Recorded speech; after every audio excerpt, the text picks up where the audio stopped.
Today on the grid live, episode 500 and something, we've got Joe Freakin McNally today. So we're taking your questions. Come in with your hardest, most complex questions for Joe that you've ever dreamed up. Plus, we're going to have some incredible giveaways because we always do. Erik, the real Rocket Man Kuna is here. We're going to have a lot of fun. It's going to be another fine day on the grid. And it all starts in just 23.2 seconds. Let's go! The grid is brought to you by Platy Pod, the tripod alternative that is changing the world. Everybody has a Platy Pod. You should too. Go to platypod.com. Hi, everybody. It's me with Little Joe. right as we're going on, Joe's chair, because you know our chairs are cursed. It goes boom. He goes to the ground to get it up to half height, but it just didn't work. So anyway, it's like a joke we planned. Glad to have you guys here. Kuna's here as always. We got a very special guest, one of the greatest living photographers, and we may kill him during the show. So right now he's still living. The greatest living photographers in the world today. Joe McNally is here. Yeah. Welcome back to the show, Joe. Thank you. You're far too kind. And these chairs are they're the nuts. best. This thing has a life and soul of its own. It does. It has a mind of its own. You're totally right. And Joe, we talk about this chair all the time. And let me tell you how many times we've said to the staff, can't we just buy another chair? And apparently the answer is no. It's not a budget issue. It's an unwillingness. Exactly. It's like we will buy it. Should I demonstrate what happened? Yes, please do. Okay, so I can, being a photographer, I can never leave well enough alone, so I'm just messing with the chair and thinking, is this the, and right before the literally, right before. It's Joe. So Scott looked over at me, and Juan is back here counting 5, 4, 3, and I'm like, okay, all right, I can get this thing, here we go, and there it is. Still not up to height. Mine's too high too. It's just, I don't know. Oh, Lord. We're chair challenged. But anyway, we're very glad to have you here today, Joe. Let's see. Well, we got a couple little housekeeping things, and then it's going to be wide open question day with Joe. We've asked Joe to share some of his pictures. I would call it more Wisdom Day with Joe. Wisdom Day with Joe. It's like Wisdom Open up your Day. mind. Open if up you your let teeth. It in, open up your mouth. Check those molars. This weekend is the Worldwide Photo Walk. This Saturday in cities all over the world. I'll be in Havana, Cuba, leaving tomorrow for Havana. Nice. And so if you're in Havana or you know someone in Havana, please show up for my photo walk. So it's not just me and my brother and my buddy. Yeah, we do have walks all over the world, including the one in Havana. But if there isn't one in your area, you can always start one up. Yeah. You still can start one up. Yeah, let's go. Alrighty, so anyway, that's coming up. What else is coming up? And just a reminder on the photo walk, because I always have to do this. This is about the orphanage. We do the photo walk to raise money for kids, orphans that we support, the Springs of Hope Orphanage. We've been supporting that for 15 plus years. So all we ask is that you chip in $1. You can always chip in more, but just chip in $1. It all 100% goes to supporting those kids in Kenya. All right, I'm getting a call for potential spam, so let me go ahead and just get that real quick. Yeah, let's get it and let's see. Joe's like, I'm sorry, I have to take this potential. Like I love the way it says potential spam. It's like potential. I don't think it's very potential. I think it's highly likely spam.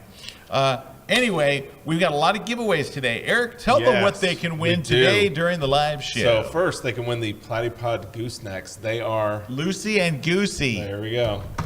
So they're great because you can add lights to your Platy Pod. You can add attachments. All great stuff.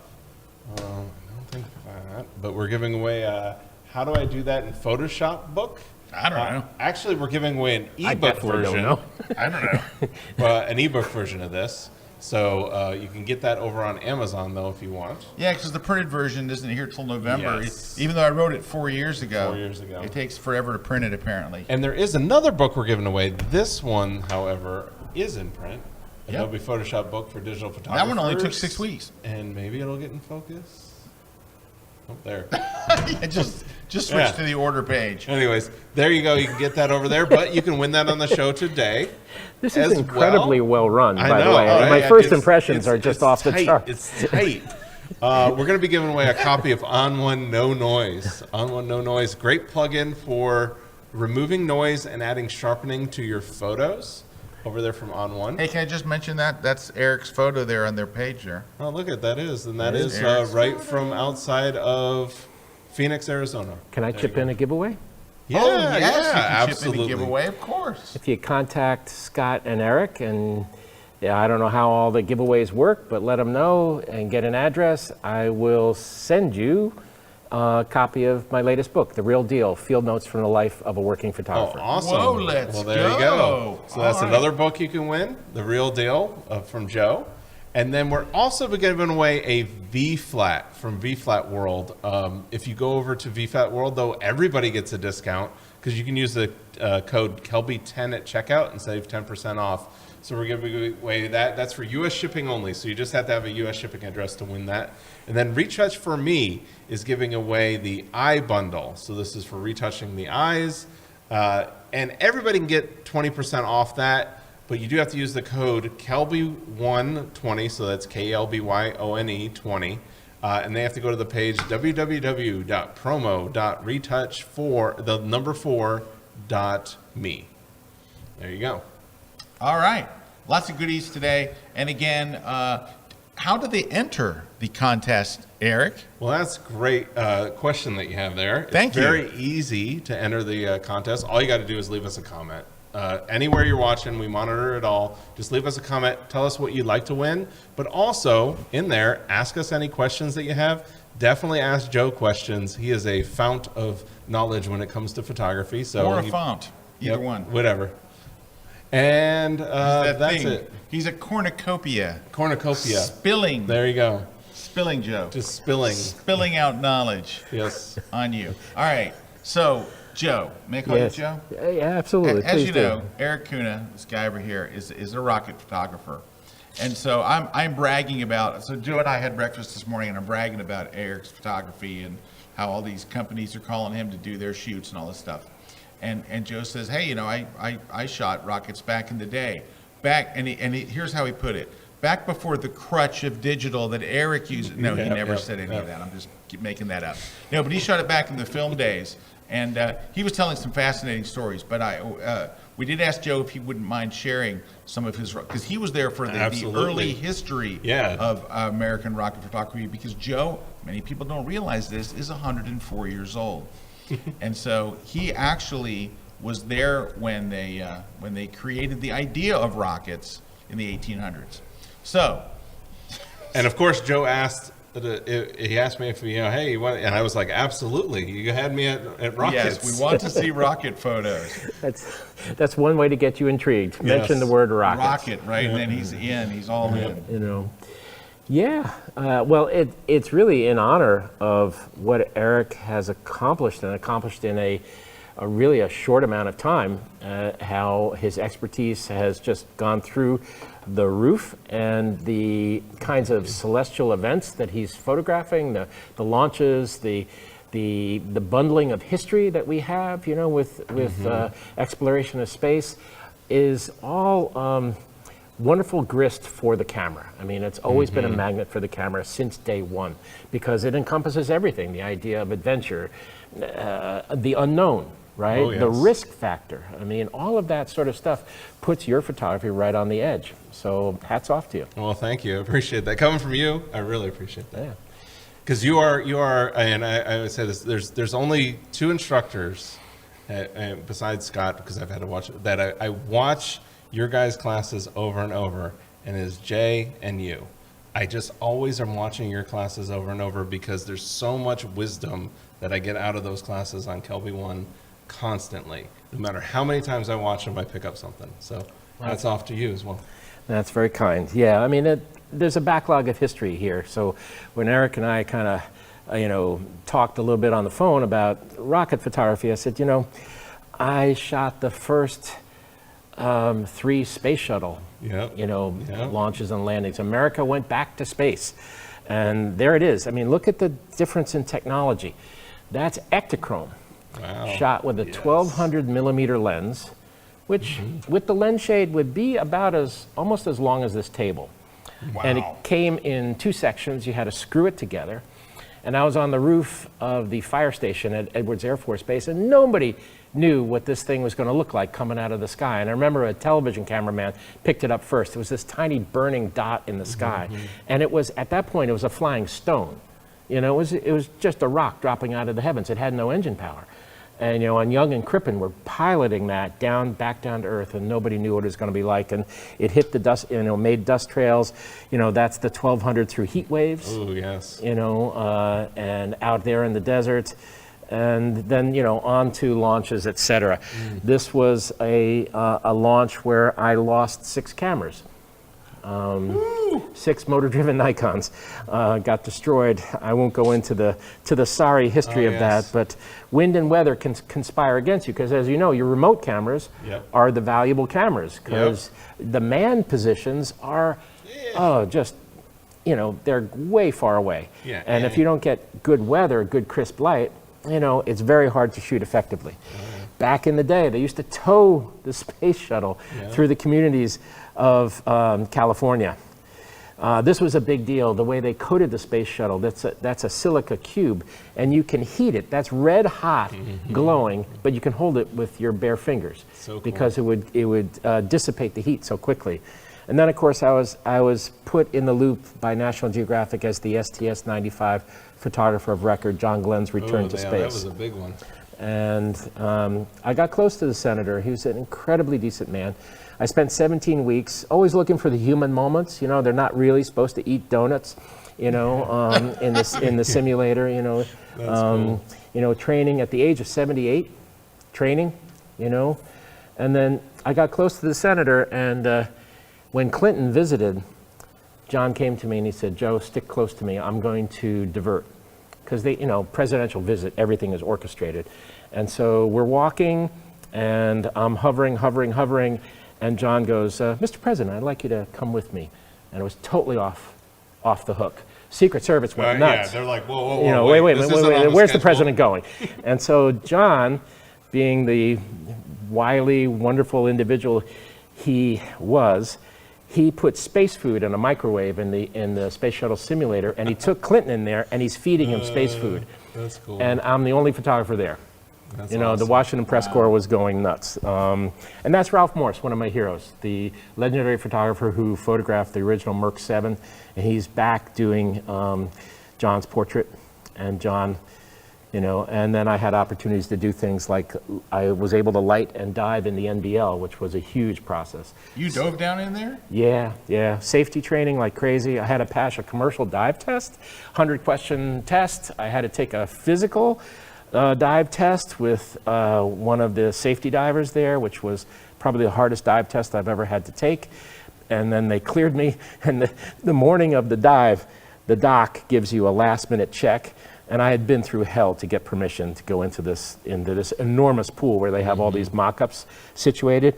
And he goes, "How do you feel?" And I said, "I feel fine, Doc." And he goes, "You'd tell me that if you were bleeding from the ears."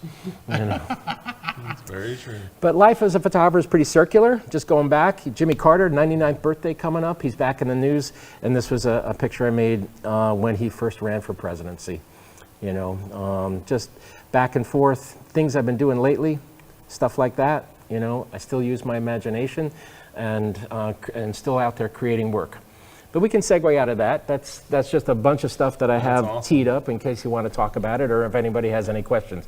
But I did want to show you some of that older space stuff. I really appreciate that. It's really neat. I mean, I would love to have been there. But it's great to see it through your eyes, so through your camera's eyes. So you know what, Joe, if I'd have been in that situation with the dive, I would have just paid some young kid to jump in there. Yeah.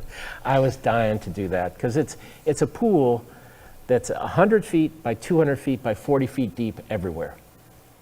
And it's where they have it's the only place on Earth or an environment where they can simulate the weightless aspects of what an EVA would be like.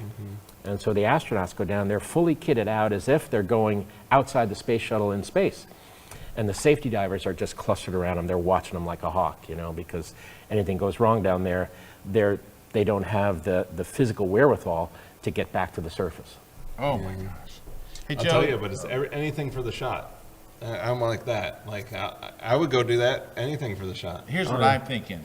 If I can shoot it from my car window with the air conditioning still running, I'll do it.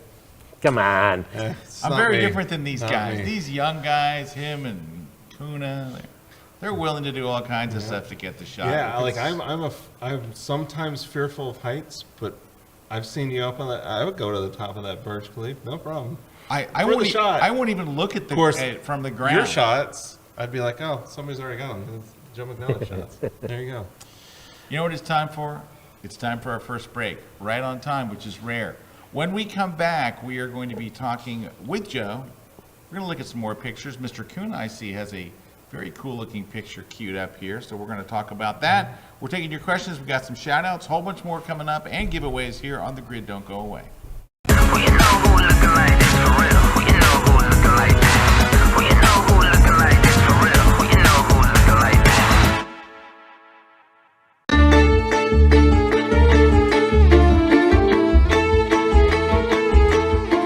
How do you create a sense of timelessness and romance and intrigue when you do your travel photos? Wouldn't it be great if you came back with these photos that literally take the viewer away, where they look at the photos and they're like, where's that? I want to go there.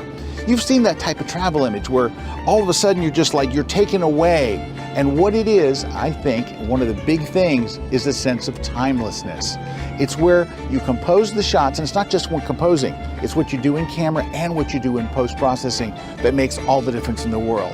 Well, we just created this course here in beautiful Portugal where we show you how to create that timelessness. And what we do is we're traveling all over the city to show you again and again and again, here's how to create that timeless look that doesn't look modern, that doesn't pull you out of the romance and the passion of the scene, and it lets you tell a story, a timeless story.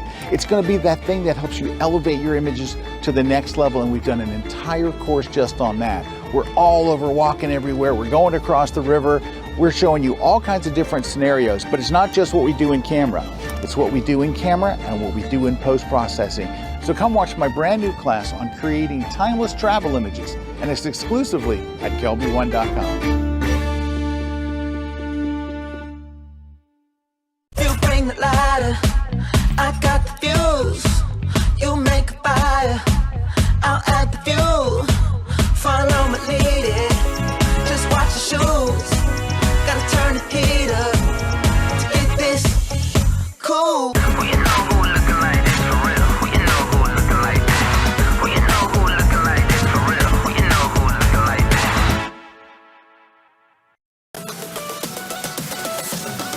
Hi, I'm Karen Hutton. Join me for how to plan a trip to a location you've never visited. Whether you're an expert photographer, you plan trips, but it still makes you nervous, maybe you haven't planned a trip, or maybe you just wish you could. Whether you're flying, whether you're driving, whether you're taking a train or some other mode of transportation, you'll learn how to decide, develop, dedicate, and dig in to create the adventure of your dreams, whether it's a long trip or just an afternoon. We're also going to cover where you got to be on the inside and how you have to train to maximize your time, your money, and your effort on your next adventure. So join me on my next class at KelbyOne.com.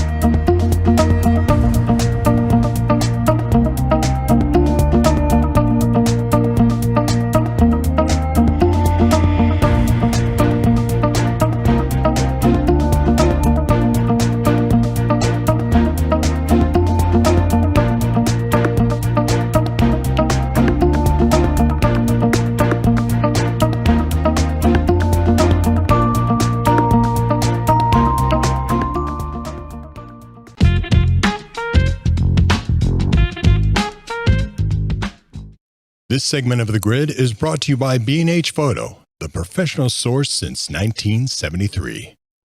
Hey, welcome back, Scott and Erik and Joe here.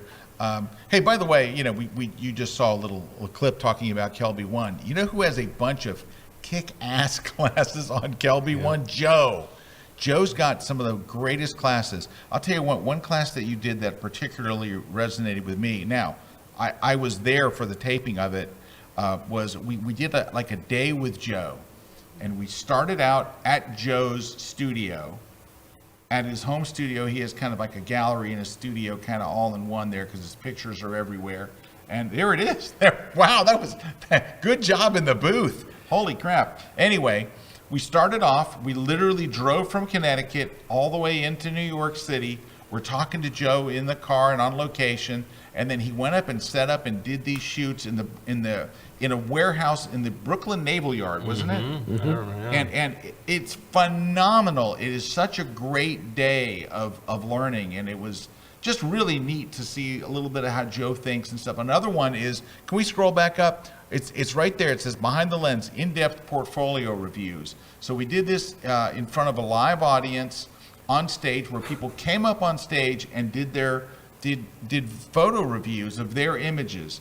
And it was so good. And Joe told a story at the beginning of this, before we brought people on stage, about an experience that he had with one of his editors, where his editor, he turned in his shots from the day. Do you remember the story I'm talking about? Where I had my film thrown at me? Yes. Can you tell this story? Because he said it, and we had a huge crowd there, like it was a packed house. It's Joe, it's a packed house. And he told that story, and it sucked the oxygen out of the room. We were all just like, so would you mind telling that story? In honor of Larry DeSantis, who was UPI film editor, ran the picture assignment desk, and he was like a Marine Corps drill instructor of a photo editor. You loved him and you hated him. At the moment you hated him, you still realized he was trying to make you a better photographer. And I had shot 3 rolls of black and white on a job and sent them into the office, as I did. You put them in a film packet, meet a courier, and then later on I came in to get my process film, and I saw this crushed acetate ball on Larry's desk, and it turned out it was my film. And Larry had looked at my 3 rolls, and he was so upset about the way I shot the job that he crushed it into this ball on his desk, reassigned another photographer in my absence, and sent another photographer to shoot it. And when I approached him in the middle of the UPI newsroom in New York, he stood up, he grabbed the ball of film, and he threw it at me and hit me in the chest with it, and told me to get out and not come back until I learned how to use a flash. And in those days, there was no human resources, right? So you went to a bar and started drinking and hoped that the son of a bitch wasn't going to be still angry at you the next day. And this was being mentored. That's what it's called, mentoring. What obviously worked, if you're looking at your work, that was probably the best advice you ever got, because it was you are very the good. master of the Flash. You are the undisputed. This is what's interesting. You master. There are very, very few people where you can say they're the very best at this. There is no one that disputes. You can ask 100 people, who's the best at Flash? They go, oh, it's McNally. No one disputes it. It's an indisputed thing. And there are very few things that all Americans can agree on. This happens to be that one topic, is who is the best at Flash. And so you have that guy to thank. Yes. Because he must have sparked something in you that said, I'm not only going to get good at Flash, I'm going to become the best that has ever been. You guys are very kind. But yes, Larry was a motivator in his own way. He was a classic New York wire service editor. Wire service editors, they're looking for a single photograph. Wire service photographers have to be very economical in the field because speed is of the essence. Yes. They're trying to beat the AP, Yes. They're trying to beat Reuters, whatever it might be. So Larry would literally take your film, which was stripped into an acetate sleeve, and he had an agfa and he had these tiny little glasses. He was an enormous guy, cigar, the whole caricature. And he would crank his chair back like this, and he would strip the film across the agfa as he looked at it, and he would hand the roll to the darkroom tech and say, print 18A. He never missed. Wow. He never missed. All right, we got a lot of There you go. comments coming in here. So Teresa's saying, I watched that and it gave me bravery to send my photos for blind critiques. You guys are very kind. So watching your class online. So I think that critique class is brilliant. It does. It really helps you to understand what about a critique is important. That was one of the most fun classes I think I've ever done, because the atmosphere in the room was so convivial. Yeah. And people were laughing and people were also learning, which I always find is the case. People learn better when they're having a good time, you know. And the atmosphere that you guys created, it was over at a place in Ybor City, I think? Yep, it was in Ybor City, absolutely. Yeah. At a club, like a comedy kind of club. Yeah. Yeah, we rented out the comedy club on a night where they weren't doing comedy. Yeah. And it was a great atmosphere. It was a great night, we have all these classes with Joe, but that's a great entry to it because you know there's that little snippet that you told, right? And what he was telling in the context of that class was, look, I'm going to be honest with you with my critiques tonight, but don't worry, it's never going to be as bad as the critique that I got from my editor at UPI, and that's the story he told. And I think everybody just kind of took a deep breath and said, okay, Joe's not going to throw my film back at me, so it can't be that bad. But it was a wonderful night, and you were really, really great. You gave insightful critiques, and I think you were one of the best critiquers there's ever been. Like when you see Joe do critiques, like you realize, you know, gosh, he's just seeing things on a different level. But start there. Go watch just that class of Joe's. Now, if you're a KelbyOne member, you have a subscription, just go watch it to death. And there's people talking about that here. Stephanie is saying, love all of Joe's classes on KelbyOne, have watched them all multiple times. And then Jerry's saying, no matter what genre you shoot, learning from Joe's classes will improve your photography. 100%. Absolutely. So even though Joe is the master of the flash, if you saw Joe's images from the Olympics that he's just shot, well, I mean, it wasn't like Thursday, but the last Olympics, I called Joe and I said, I can't believe these shots because, you know, I think that when people think of Joe as one of the world's best ever portrait photographers, he goes and shoots the Olympics, and he's shooting the Olympics at a level that no one's shooting at. He brings his, whatever his magic sauce is, he takes it and applies it to another thing. So even if you're not into flash, Joe has classes that transcend all of them. So just go, but start with that critique one. It's really, really good. Start with that one. But look, you can see some of the classes here where he's on location, just doing different stuff, working with different, it's just incredible. And they're so entertaining. The classes themselves are just, you know, Joe's the storyteller. You had to edit me a few times, I think, during the course of those classes. We did. There's a lot of what would you call them? Colorful language. Yes. Colorful language that is often edited, but and some of your dance stuff that you do. Joe's an incredible dancer. He does break dancing. No, he shoots dance, and his stuff is great. In fact, somebody asked a question about that. Can we scroll up just a hair? Here was a question from Chris. Ask Joe if he's going to do any more of these Death of the Ballerina shoots. I watched the first two and the cemetery one. Might get around to it. Yeah, I mean, I have a bit of a, imagination, so I've shot dance for many, many years, and I thought, well, what could I do that would be different, that would have a little bit of a storyline? So I conjured up this notion of a prima ballerina who was offing her competition. And so ballerinas were showing up in all sorts of places. I had one in a dryer in a laundromat in Brooklyn. I had one in a garbage can on 6th Avenue. And classic New York, with this beautiful, she's a very tolerant model. She's very patient with me. I got her a brand new garbage can in my defense, nice. And I put padding in it and stuff. And then she got into the garbage can. She had blood and this and that. And a New York City garbage truck crew came driving by, and the guys on the truck all yelled, "We'll take her!" But yes, if I can start that up, it would be a lot of fun to do. Maybe even, come down to Tampa and find some ballerinas down here. I don't know. The future is unwritten, but I'd love to get back to it. It was a lot of fun to do. We have some questions, Yeah, Joe. a bunch of other questions coming in. So, for Joe, if you have never done off-camera flash, where do you recommend starting? So where's the starting point? Well, as I always maintain, and I do it myself, on a consistent basis, start with one light. Start with one light. And I have good friends, colleagues who practice. Actually, they'll put a lighting stick up and get a mannequin head, a styrofoam mannequin head, and then just start to work a light off camera. You can get a low-cost trigger. There's tons of systems out there. I'm very partial to the Pro Photo system. They have actually, I call it a button. They have a little transmitter that you can run through their app, and it's just auto or manual. That's it. There's two choices on the whole thing, a simple switch. And it gets very, very basic and very simple at that point. If it's too bright, you lower the power, etc. You move the light around, see what angles produce the kinds of results that you are interested in. Always remember, don't be afraid of creating shadows. Shadows and hard light can be your friends.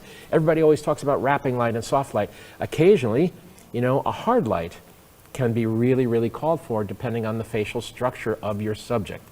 And then even, Scott, occasionally, a luminous light source. Ooh, I love luminous light. That's a bit of an inside joke. I was desperate on stage at one point, and I came up with this thing about, well, what we have here is a luminous light source. And Scott was in the audience, and he just lost it because he knew I was in trouble, and I was trying to recover. But the thing about lighting when you start is always remember you will make mistakes. Your first flash pictures are not going to look so great. Hang in there, experiment. Yeah. And there's tons of material. KelbyOne. There's a whole library of flash approaches, instruction, possibilities, strategies. Start there. And there are beginner classes on flash. And you'll see that Joe's classes, you need to know how to use your flash before you watch his class. It's not like, it doesn't say, here's where the on button is. However, once you get it to trigger and watch good, he'll show you how to actually turn it into something. And you just gave some great advice when you said your first ones are going to look bad. Yeah. They do. But there's this moment where all of a sudden it switches from bad to, you take a shot and you're like, holy crap, I can do this. That's a really great. And then there's just a library of just Joe's classes. We have many, many classes on Flash, obviously. But Joe's they're not just about Flash. They're about photography. They're about life and the life of a photographer. You will learn so much. So don't just go to Joe's class to say, I want to learn how to use Flash, because you will learn a ton more, though he does use a flash or two. But he talks a lot about working with people, working with portraits. There's so much to it. I think that it's very easy for us to get into the equipment. It's the process too. And the process. That's what I was saying before, like watching the class. I don't do as much with Flash given my subjects, but I learn a lot through the process that I can apply to any other thing that I'm shooting. So definitely. Light is light. And whether it's natural light or, as they say, artificial light, which is always a term I kind of quibble with, it's just light. And from the very original roots of photography, the word photographos means to write with light. You're telling a story with light. It's our language, it's our vocabulary.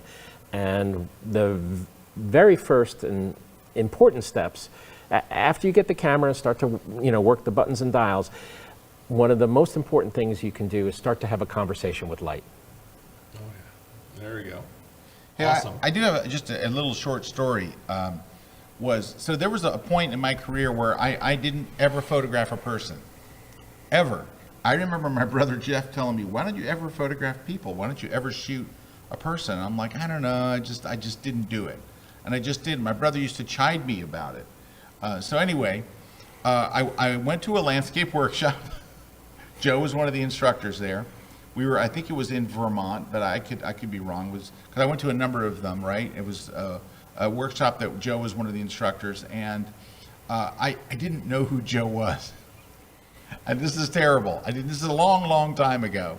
I didn't know who Joe was. So this is my first introduction to Joe. And I'd actually, when I saw him, I realized he and I met at a convention where we were both teaching years before. But so when they said the name Joe McNally, it didn't really click with me. And then I'm like, oh, I saw that guy. I met this guy, but I never saw him teach or anything. We met on stage in a Q&A at the end of this thing. So I really didn't know who Joe was. And I don't photograph people. So I'm sitting in the audience, and Joe gets up and does this slideshow. It was the night before, the first night of those workshops. Sure. Joe gets up and does a work, and I see his images. And I go out to the lobby, I called my wife, and I said, honey, I just saw the photographer I want to be when I grow up. I need to start shooting people, and I need to photograph people. And it was at that workshop that Joe's now wife, Annie, taught me how to use she showed me how to turn on and use my first Nikon wireless flash. I'd never shot wireless flash. I hadn't shot flash because I wasn't shooting people anymore. I shot people when I was a film photographer, but then I had completely given it up and I wasn't shooting anything. That was such a transformative workshop. I met you, who's become a dear friend over these years and a colleague and instructor. And then I met Annie, and then she showed me how to use flash, and I wanted to shoot people. Everything changed for me sitting in the audience of that workshop. It changed the whole trajectory of my career, just sitting there seeing Joe's work. And I'll never forget some of the things that you did with flash. Like, I remember a portrait of a pilot, and you put a flash inside the cockpit. Mm-hmm. And it did things I never would have thought to do. And you're gelling things and just creating light. And guy in front of a subway door, sitting down in front of the subway door, and some of the things that you did on rooftops with ballerinas and stuff. I was just I'm sitting there, it would opened up a whole nother world that I just never had even paid attention to, and it literally changed everything. And then here all these years later, look at all those classes that Joe has been able to do with us, which is such an honor for us and for our members and for our students, that they get to share in all this. The amazing stories and amazing life that you have lived, which is amazing. I was telling Joe this morning at breakfast, he's led one of the most interesting lives.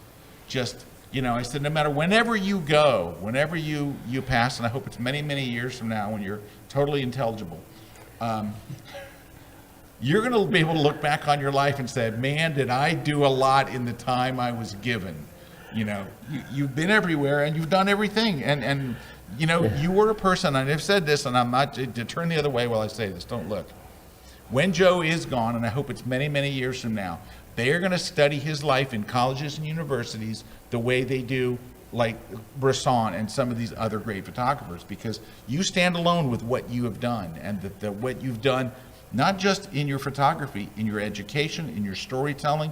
You've opened the world to so many photographers who shoot today because of you. And we are indebted to you. This whole community, owes you a lot, a debt, and you're a wonderful human being. You guys get to see him personally. We get to see Joe when he's not in front of the cameras. He's every bit as genuine and down to earth and naughty as you can.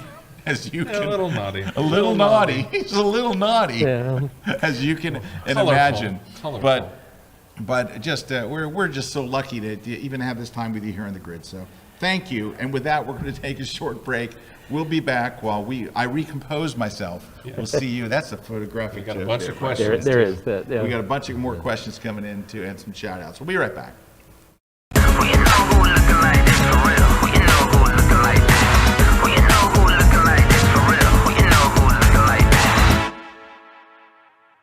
When bad weather strikes and threatens your next outdoor shoot, you need the experience. The experience of a photographer that can handle any situation. Get your hair out of your eyes! Come on! The experience of Joe McNally. Bad weather doesn't mean you can turn in a bad shoot. It's really bad weather out here, Harry! I'm not going to leave this dock without a picture. Trust Joe to teach you the tips you'll need to capture stunning photos even when the weather turns ugly. Anybody there see the sun? I don't. Don't let bad weather ruin your next... I'm happy again. What am I supposed to out here? Sing a chorus of I Feel Pretty? Don't let bad weather ruin your next photo shoot. Telling people what is perfectly obvious, that the weather sucks. Rely on Joe McNally to help you weather the storm. The miracle of photography visits us again. We are... Learn how to take great photos in bad weather. Watch Joe McNally. Whoa, was that the same cow?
This segment of The Grid is brought to you by Canon.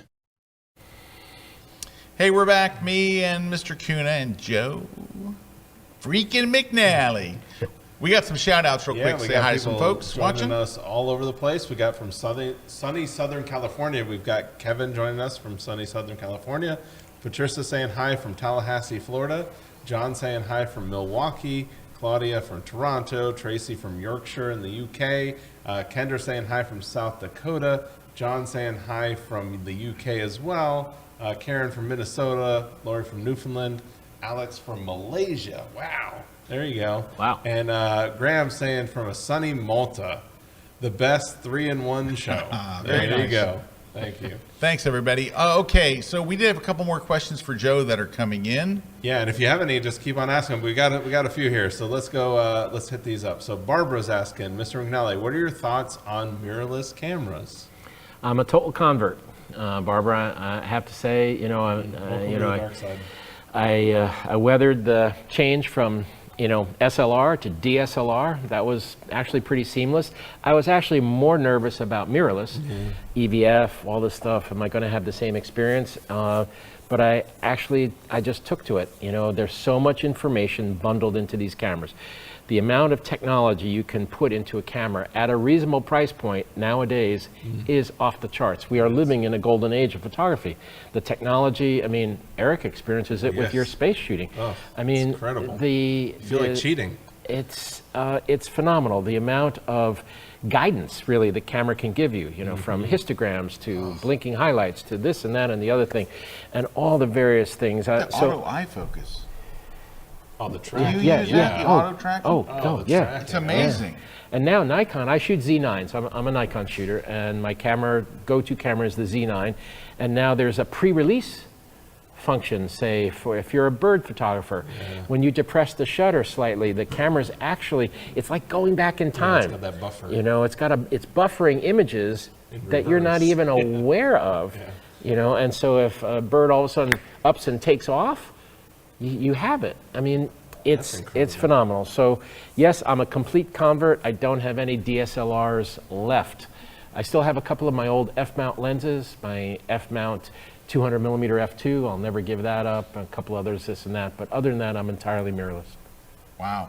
All right, and along those lines, somebody's asking in the chat, what is a low-cost studio setup with wireless flash trigger system? So just a low-cost studio setup. Do you know what a low-cost system is, Joe? Well, yeah, I do. Well, maybe the right question is that given a lower budget, what would you say? Okay, this is what to buy. Sure.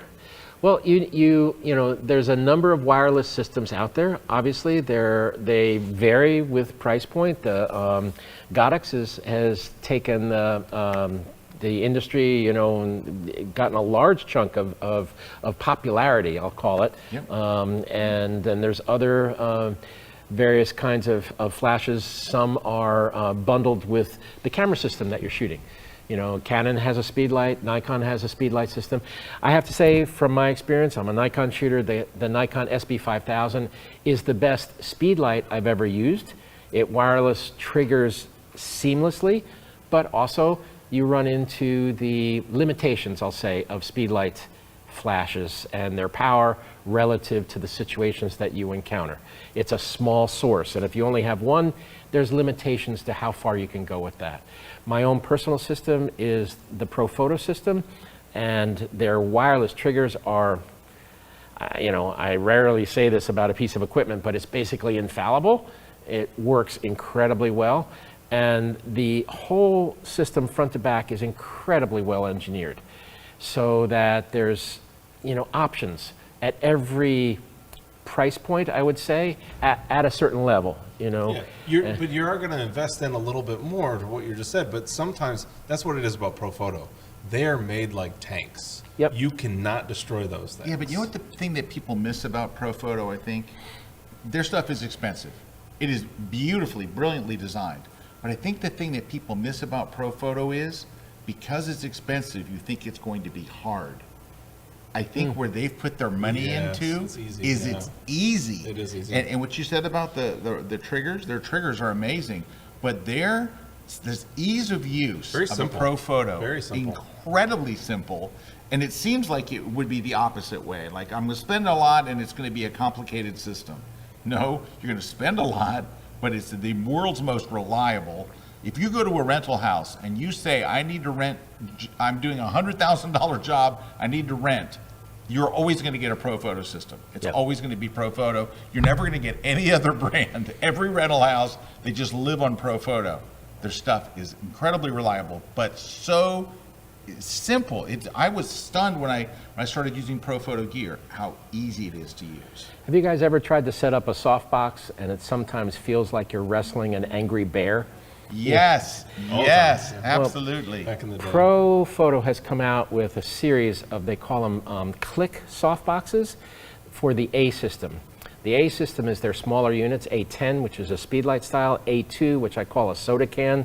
It's basically the size of a can of Coke, and it's 100 watt seconds, and they magnetize into various different receptacles. Well, they've made this thing called the click softboxes.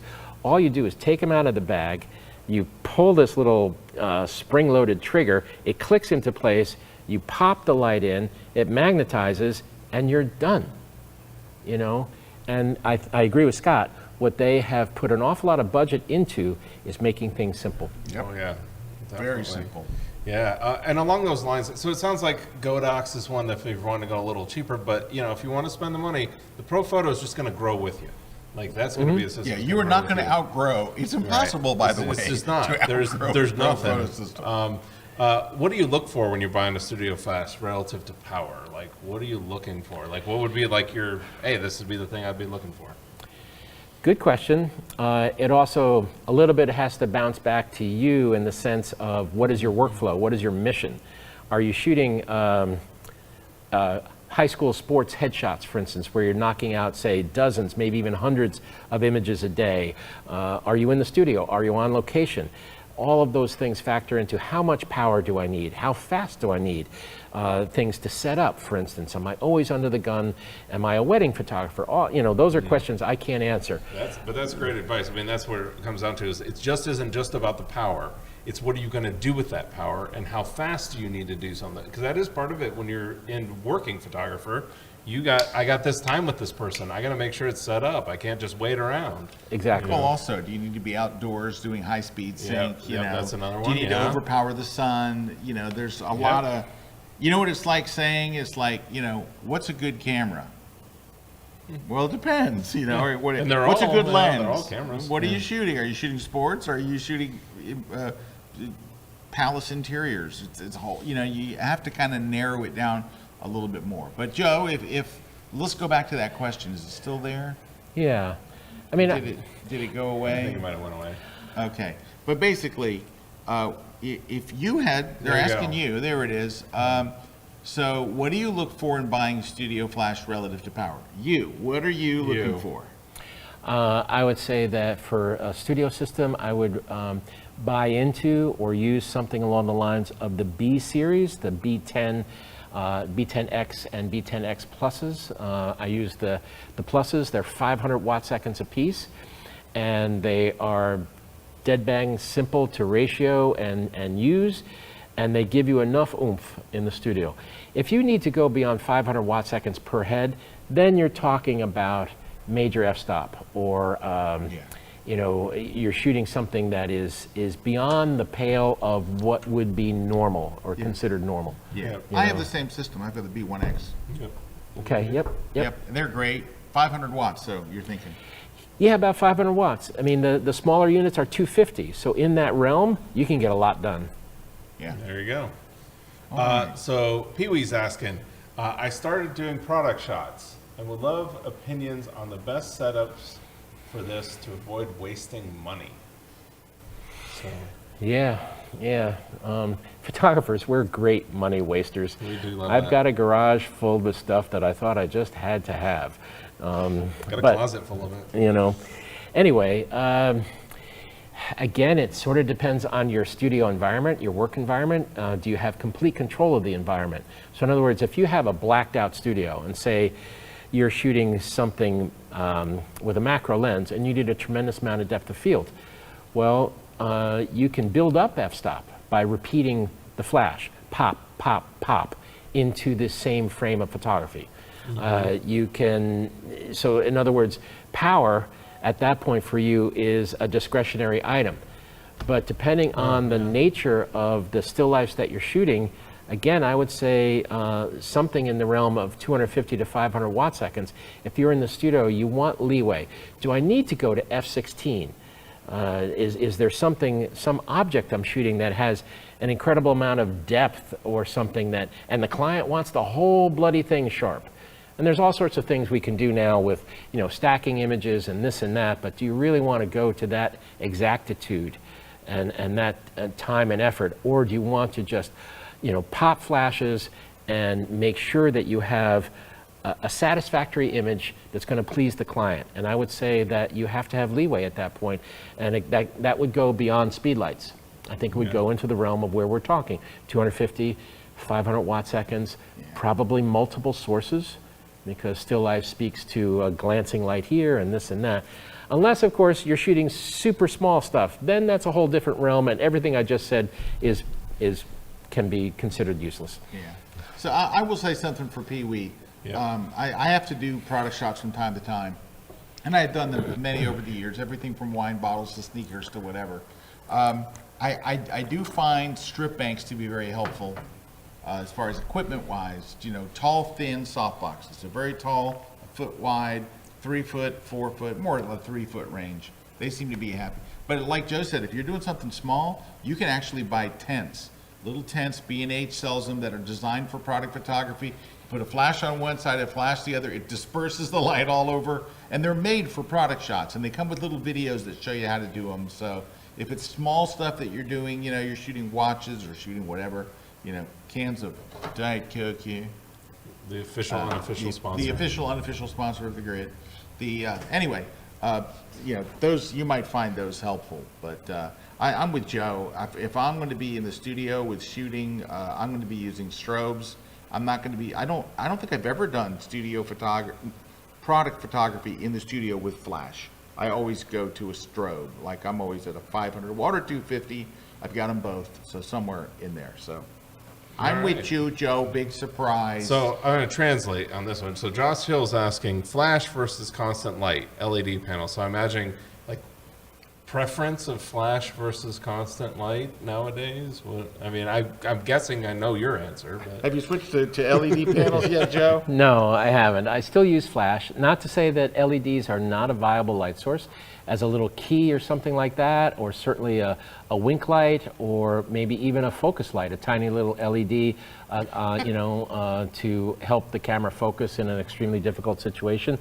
But I'm outside. I'm a location photographer primarily, and when you're outside, LED panels just don't cut it in terms of power. Yeah, they're getting brighter, but they're still. You know what it is? You have to crank your ISO a bunch to use an LED panel. Yeah. If you want to shoot indoor portraits at, 1600 ISO. Yeah, that's what you have to do. You got to really crank it. Crank your ISO with a flash. You're at 100. Nice clean shots. I do Milky Way photography where we light up a scene and we're using LED panels, but we're using that like 1% power because we're doing it over that long exposure. So there's uses for LED panels and then there's uses for flashes. For most instances that we're talking about, flash is going to dominate. This is a good one, Joe. Tim wants to know, what are your thoughts on AI in photography? And okay, so I can answer that. Yes, I really like speedlights.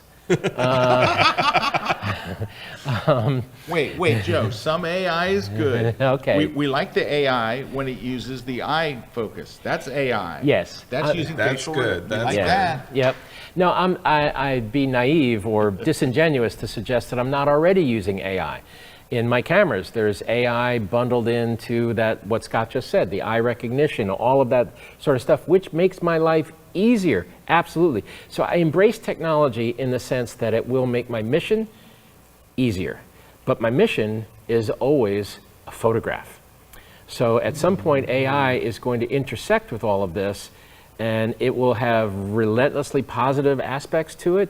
I know, these guys are the experts. I mean, AI is present in Photoshop, and there's a lot of positive aspects to that. Is AI eventually going to be used for some sort of nefarious purposes? Of course it is. Once the door opens to technology, have you ever seen it get closed again? No, AI is amongst us. It's living among us. It is going to be part of our future. The question is how we adapt to it and use it ethically and to our ends in a positive way. Well, I think also that the thing I think you talk about a lot is, there's a difference between using AI to like focus on a subject and to use AI to totally like make a new background because the new background's AI. Like, we've lost the connection with photography at that point, right? I mean, we've kind of gone to where that's not photography anymore. Now we're getting into compositing, then we're getting digital art. Right. Yeah, where it's no longer really a photograph.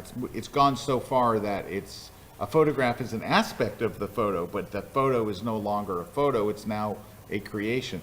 Like I think, because we're very cringy about this too. Even though we're Photoshop guys, we're cringy about the whole generative fill and stuff. It's a hard line, yeah. Because there are times where it's wonderful.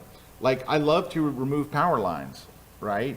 And things like that. And it does it better than anything's ever done before. I love to remove this, somebody left a milk carton here or something like that. It's great at that stuff, and I think that really helps the photographer. However, when you say, all right, I have a person standing in a field, now I'm going to put them inside a palace, it doesn't feel like photography anymore. At that point, you've made it into illustration. Yeah. And so I think I think it's how you use it. It's like anything else, right? It's how you use it. If you use it in a responsible, okay way, because I can remove stuff with the clone stamp. I've been able to remove things in Photoshop for 33 years using the clone stamp tool. Yep. And then before that, we had content aware fill, and nobody said anything about it. Nobody blinked an eye. And I'm just removing it using a better tool today. But when it crosses over to like changing too much, I don't know. I'm still struggling with that part of it.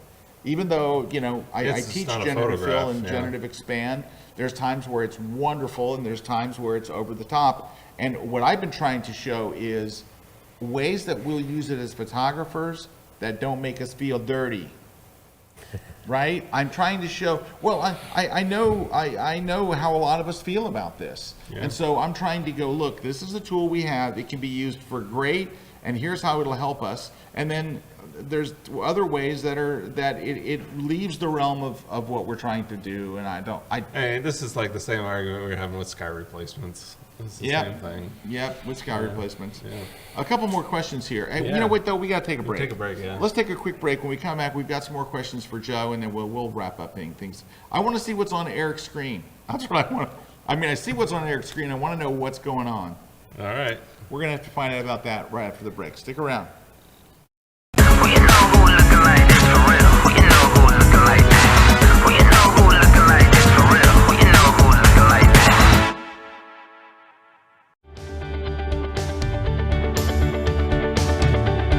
Hi, my name's Joe McNally. For Kelby Training, I'm in Vancouver, British Columbia.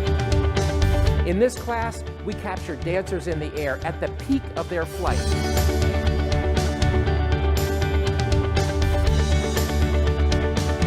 We ask them to create their most important, their most powerful move, and I'm going to show you how to get that move and photograph it with big flash, small flash, from the simple to the complex. Here, I can show you right here. Here's Gilbert. He's an amazing dancer. He just did this fantastic leap, but he's not the best dancer we worked with. Here's the best dancer we worked with. Come check out my class, Dancers in Flight, Beautiful Light, at kelbytraining.com.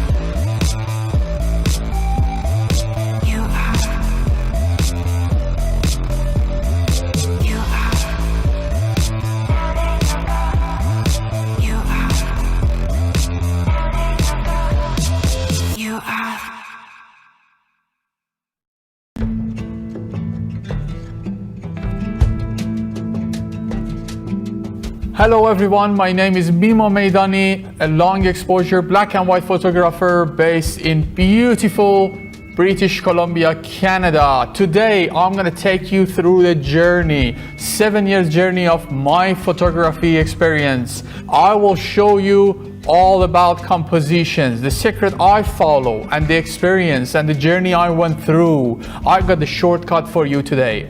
I found a way to practice and learn about compositions. We are going to talk about lines. We are talking about contrast. We're talking about frame within a frame. And we are going to talk about negative space to enhance your composition and enhance overall your photography. So please come and join me on my latest class exclusively at KelbyOne.com. I am a portrait and wedding photographer based in Valencia, Spain. I do mainly commercial and editorial photography, and I retouch up to 100 photos a month. We shoot almost every day for all kinds of clients, such as commercial, beauty, and fashion.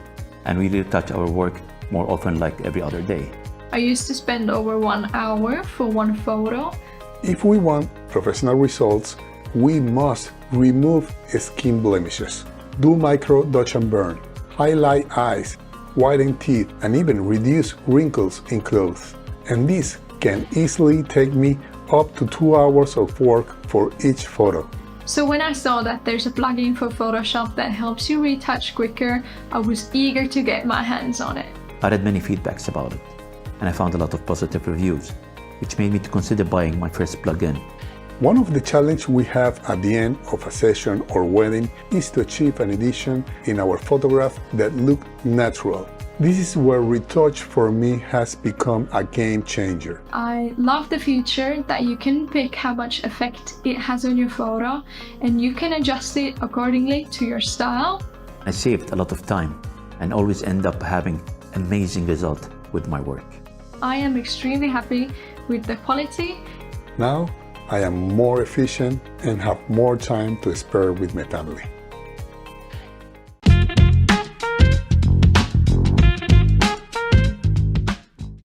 This segment of The Grid is brought to you by Platy Pod, the world's most compact tripod base. Hey, we are back, Scott and Erik and Joe.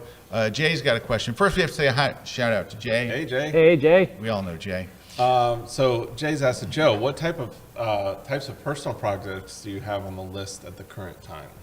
Let's start there. Good question. You know, you always have to, I call it feeding your eye. You know, you always have to constantly look at things that you want to do, that you're anticipating doing. And a lot of what I do now is create proposals. You know, photography has oftentimes been over the years a whole environment where ideas are chasing money, you know, ideas are chasing funding, you know. So yes, I do have a couple of things. I have always wanted to do a book about mom and pop circuses starting in the Far East and sweeping through India and Europe. I've never been able to sell that project. Circuses obviously are mildly controversial, but I think the history of the circus, I've always been fascinated with performers. I love the idea of someone, could be an athlete, could be an author, could be a dancer, you know, someone who actually gets up in front of people and says, I'm special enough, my skill set, my talent set, special enough that I'm going to charge you money to come see me. And that to me is always audacious on their part. And I love to look behind the obsession that creates that personality. I love to look up the sleeve of the magician, if you will. Okay. That's why I always counsel photographers, if you're shooting, say, a stage production or something, don't just shoot the dress rehearsal. Argue, push hard to get behind the scenes. Because if you just shoot from the audience, you're actually shooting what the audience can see for the price of a ticket. What you want to see is the mystery. Yes. You know, so I do have a couple of performance-related projects. I'm trying to just, you know, grab at bits and pieces of it and see if I can kind of push it along.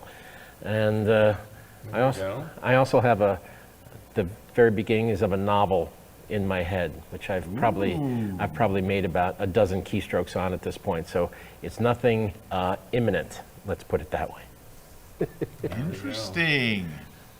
All right. Hey, there's something on Erik's screen. I want to know what it is. Oh, well, yeah, we can talk about this. So this is from a previous annular eclipse. So so you've got we're going to have one in just a couple days. So actually, I was talking about this because on October 14th, in the United States, traveling from Oregon through Nevada, Utah, down through New Mexico, over to Texas, we're going to have an annular eclipse. So it's when the moon doesn't cover the sun quite whole, and you get this kind of like ring of fire, as they call it, and that's what that picture is, the ring of fire to where you get. So that's coming up on October 14th. It's happening in those regions. So if you're anywhere near those regions, you should be able to shoot the eclipse. And to shoot the eclipse, very easy. All you got to do is make sure that you've got enough ND on to not destroy your sensor, right? You can get a solar filter, but really at the end of the day, we need 16 stops of ND or greater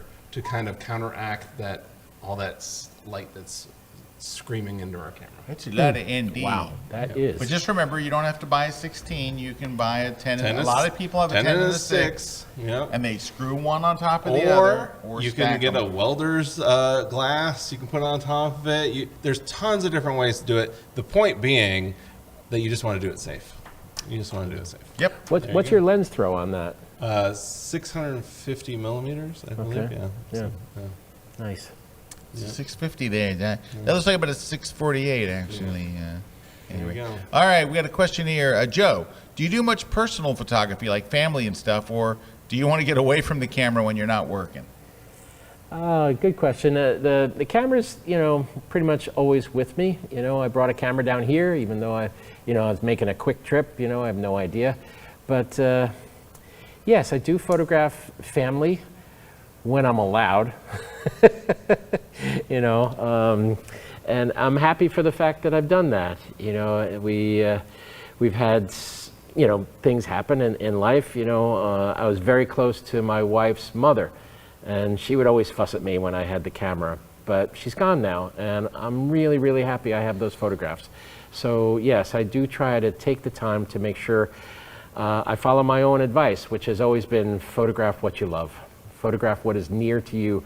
You don't have to go to, Tibet to make good pictures. They're right around you. Oh, that's great advice right there. Yeah, I take a lot of pictures of my family, but I have a daughter. She's 17. No one's ever seen a picture of her because I'm forbidden to show pictures of her. And same thing with my son. Now my son's 26 and he's been on the grid, and so it's like we're not trying to hide him anymore. But until he was 18, my wife was like, you do not show pictures of the kid. My daughter and I, we are like this. We're like best buddies. We have such a great time. My daughter is the coolest little girl in the world. She's 17. She's not a little girl anymore. But she is the greatest. We have so much fun. I swear she's just like, I'm her biggest fan. You have one of those too? I have one of those. You got one. Yeah. Oh, your daughter's awesome, by the way. His daughter is awesome. My daughter's awesome, but I can never show a picture. When she's 18 next year, I hope to have her come on the grid because, she's got such a great sense of humor. She's smart as anything. She's so funny, and she's so full of life. She's just a blast. I swear she's just the greatest, and of course I want to share all kinds of pictures of her. As you might expect, she's beautiful, because I'm beautiful, not because of the mom, mostly because of my extreme beauty from my days as a Chippendale dancer. Anyway, no, she's just a ray of joy, and I can't wait when she's 18 to have her come on the grid. But those are some of the most important photos we'll ever take. Like when you were talking about, I have all these photos of our kids and our dogs. Oh my gosh. Yep, I'm on assignment this weekend. Are you? Capture her competition. Yeah. On assignment. Yes, you are. Yeah, your daughter rides horses. That's man, she does dressage. Dressage. English Dressage. Not by my choice. I wasn't a horse person at all. But we do love dressage. As you know, I'm an expert on dressage. Well, I've been made to understand it. All right. We got to give away some prizes, and then maybe we can get to a couple more. Yeah, we'll get a couple more. So so giving away some prizes. Leslie Landy Marsh is winning the How Do I Do That in Photoshop book. John Kiernan is winning Joe's book, so we'll get you that information. And thanks, Joe, for doing that. And then Jana Little is winning the Photoshop for Digital Photographers book. Steve S. is winning the V-Flat from V-Flat World. And then Patty Foster is winning the Platy Pod Goosenecks. And finally, Sharon B. is getting the On One No Noise 2023. So there you go. Just email us over there at gridprize@kelbyone.com, and we'll verify information and send you out your prize. Just make sure to do that by this Friday if you can. All right, Joe, where can they get your book? Oh, it's around. It's on Amazon. It's in the traditional book selling channels. And the name of the book again? It's called The Real Deal: Field Notes from the Life of a Working Photographer. Is it that book that you see right there, Joe? It is. It absolutely is. By the way, I have this book at home. Absolutely phenomenal book, and it's great. The stories are great. It's the real deal. It's the real deal. The stories are phenomenal. There's so much learning, and it's so interesting. It's just a very, very, very interesting book. I think I called you after I read the first few pages of it. It's tremendous. And it would make a tremendous gift, too. If you have a photographer, you want to give them something that they will just love from every aspect of it, the visuals and the written word. Joe's a great writer. I mean, he's got some of the best-selling photography books ever. So go get that one. I have you to thank for that, because you were the first one who came to me and said, you should write a book. And I don't know. You didn't want to do it either. You know, you were like, dude, you have to do this. And the result was The Moment of Clicks. Yeah. And that is a landmark book. Mm-hmm. That is look at that, 480 reviews. And that's just an incredible, incredible book. Really, that's one of the books that we are most proud of ever doing, because it's just a wonderful book. It's Joe's life and in images. But I think that your new book is especially good. It's very different. All your books are different. You did the Hot Shoe Diaries, which is a wonderful flash book, but they're all very different. But they all have your trademark visuals, and you're great. Such a great writer. I don't think even you knew you were going to be that good a writer, but your written stuff is phenomenal. Well, I kind of write like I talk. that has some pluses and some minuses. No, it's all pluses. It's all pluses. All right, we got a couple more questions. We're going to wrap things up, but go get a copy of Joe's. If you didn't win it, and only one person did, just John. So if you didn't win it, I promise you will love it. Guaranteed, absolutely. All right, so we got one here from Tracy Taylor. She's asking, hey guys, I'm doing a South African safari next year. I need to buy a reasonable price zoom lens. What would you recommend? Camera body is a Canon EOS R. So Canon. I get that about the 150 to 600. I was going to say get either the 150 to 600 Tamron or Sigma. That's your best. Yeah, I mean, you can't beat I know it's you're going to have to convert it. But you said reasonably priced. It's and under that's why we go there. No, it's about $1,200. You could probably get under $1,000 on a deal. Tracy, listen, I want you to consider something. If you don't want to spend the money, go to lensprotogo.com. That's lensprotogo.com and rent one for the safari.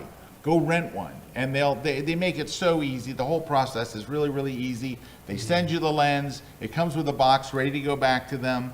You'll love it. And then after you shoot with it in Safari, you're going to come back and go, oh my gosh, either I love this lens or I only needed it for the Safari.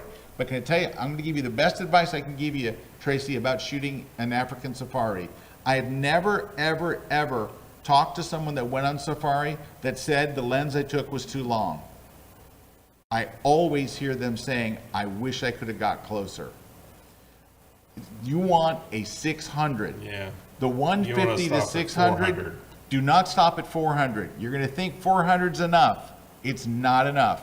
Get a 150 to 6, or what is the Sigma? Is it 100 to 6? Well, no, they have a 600 to 600, or they have a 60 to 600. 60 to 600. Which is really nice, because then you just got like everything. You got everything. And the thing is, they're not too heavy.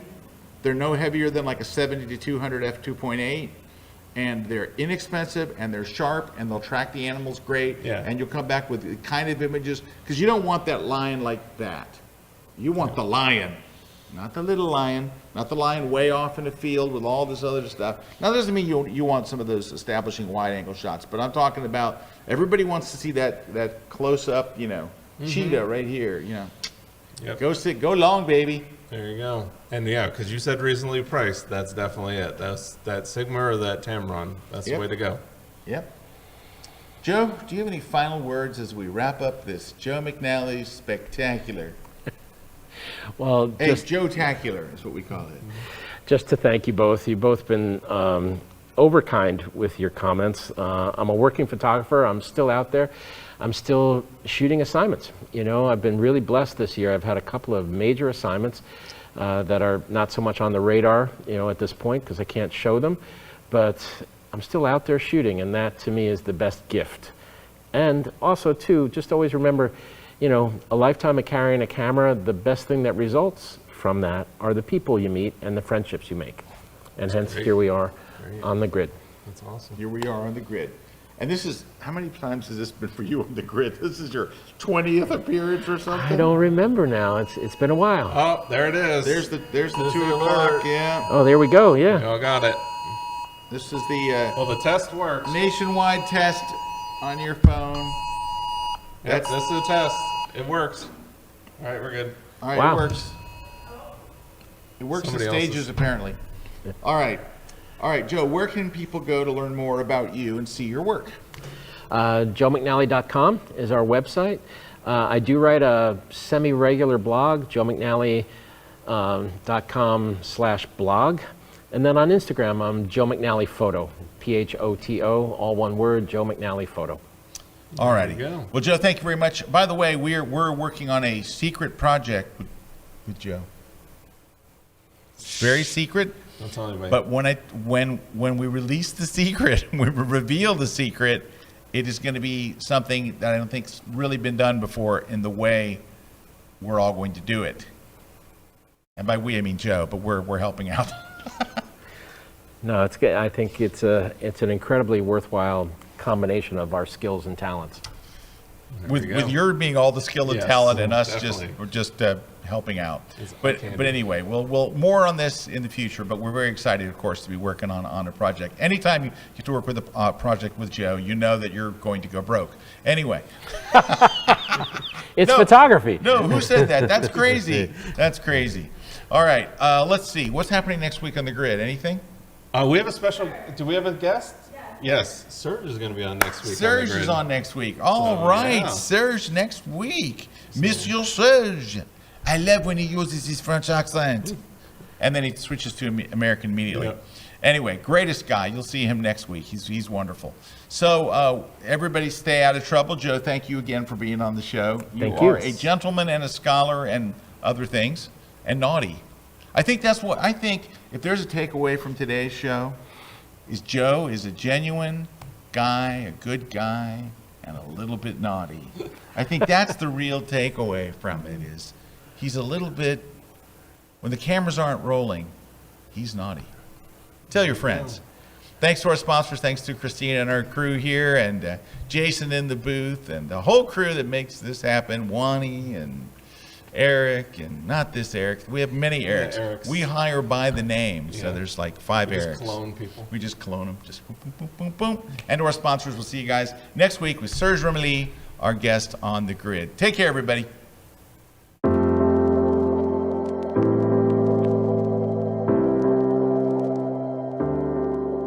Hi, this is Joe McNally for KelbyOne, and I'm talking about my brand new tour, The Moment It Clicks. It's a full day of lighting and laughs, but built into this day are the reasons why we light a picture. We set the stage by showing pictures and examples and have a discussion about the reasons you would light a photograph. And then in the middle part of the day, we actually build a photograph from scratch, or a series of photographs. Using the room that we're in, I treat it as a location, and with speed lights and a bit of bigger flash as well, I actually articulate every step of the way that you go from kind of a bad environment to a really interesting, wonderful portrait session. Then, in the close of the day, we show the path or the life of a photographer and talk about the ups and downs of this profession.